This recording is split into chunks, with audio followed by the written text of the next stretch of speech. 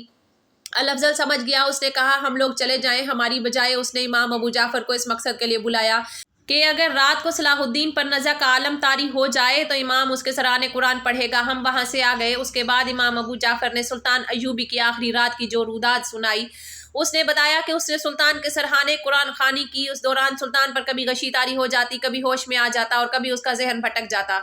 آدھی رات کے بعد 27 صفر 589 ہجری 4 مارچ عیسوی کی تاریخ شروع ہو چکی تھی۔ امام جعفر نے بتایا میں 22ویں پارے کی سورۃ الحج پڑھ رہا تھا۔ میں نے جب پڑھا خدا ہی قادر ہے، برحق ہے اور وہ مردوں کو زندہ کر دیتا ہے اور وہ ہر چیز پر قدرت رکھتا ہے، تو میں نے سلطان صلاح الدین ایوبی کی ہلکی سی سرگوشی سنی، یہ سچ ہے، یہ سچ ہے، یہ اس کے آخری الفاظ تھے۔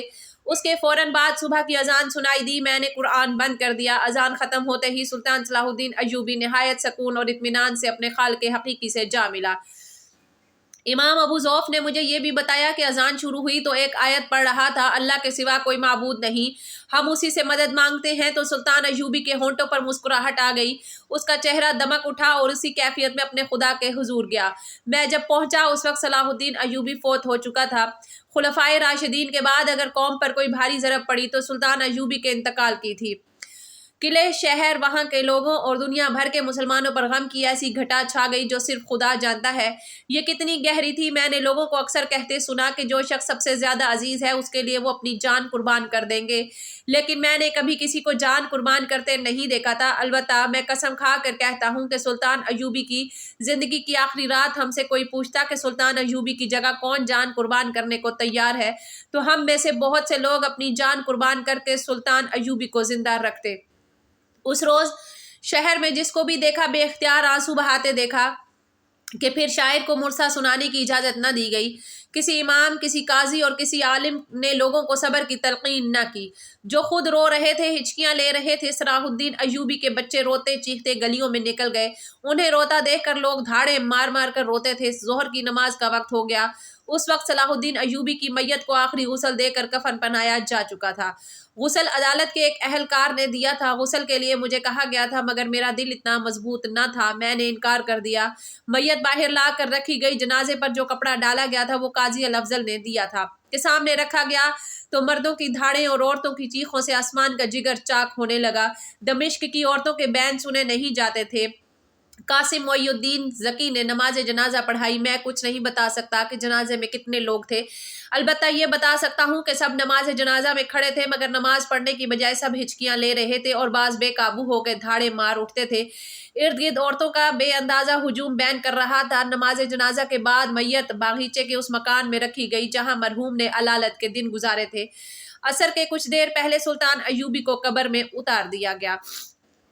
لوگ گھروں کو واپس گئے تو یوں لگتا تھا جیسے لاشوں کا ہجوم چلا جا رہا ہو۔ میں اپنے ساتھیوں کے ساتھ قبر پر قرآن خوانی کرتا رہا۔ قاضی بہاؤالدین ابن شداد نے یادداشت خلیفہ کی اجازت سے قلم بند کی اور اس تحریر کو الملک النصر ابو ظفیر یوسف بن ابن نجم ایوب صلاح الدین ایوبی کی وفات پر ختم کیا۔ اور میرا مقصد یہ بھی ہے کہ اسے یاد رکھو جو نیک تھا، نیکی پر دھیان رکھو۔ اس یادداشت کے بعد یہ بتانا بھی ضروری ہے کہ سلطان ایوبی کی ایک خواہش تھی کہ فلسطین کو صلیبیوں سے پاک کرے۔ اس کی یہ خواہش پوری ہو گئی۔ اس کی دوسری خواہش یہ تھی کہ فتح فلسطین کے بعد حج ادا کرے، مگر اس کی یہ خواہش پوری نہ ہو سکی۔ اس کی وجہ اس کی بیماری نہیں تھی بلکہ اس کے پاس اتنے پیسے نہیں تھے، اس کی جیب خالی تھی۔